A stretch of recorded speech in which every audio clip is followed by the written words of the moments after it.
sambar ladle. Just look at the finish of it, so glossy and smooth. They are made of neem wood, right? Artisans from West Bengal.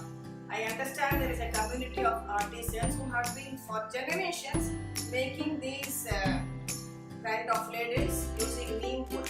And as we all know, neem has got very many antibacterial properties. And today everybody is becoming environment conscious and they are reducing our use of plastic. So using this neem wood even for your ladles is a very good option. And not only that, we are reviving the traditions of our artisans and helping them out also. I told that in making these ladles, they have to treat it for several weeks with mustard oil and a lot of processes involved in it.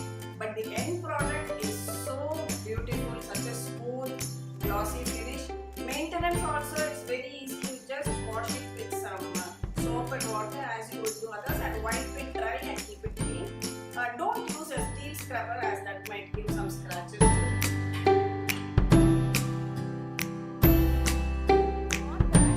First of all, we need to lightly roast the broken wheat.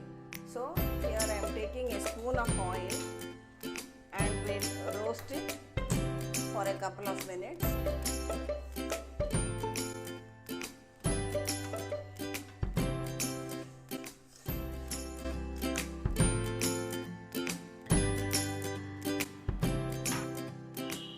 Heat about 3 tablespoons oil in a kadai.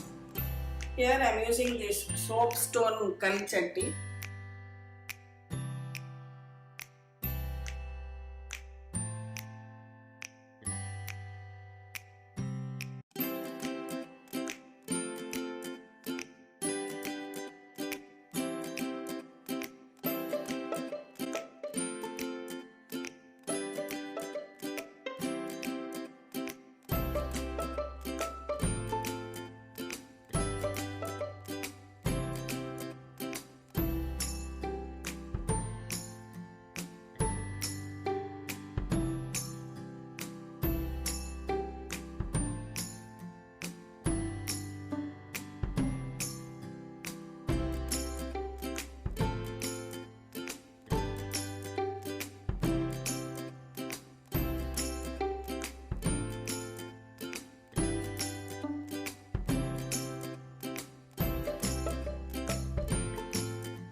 Because a South Indian breakfast is never done without our filter coffee. So today I am going to make filter coffee in the traditional brass filter.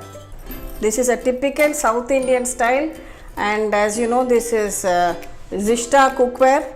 They also they source these kind of coffee filters, and this is called as a davra tumbler. I have shown you earlier also. This is called as a davra, and this is a tumbler. A coffee is traditionally served like this. I have just added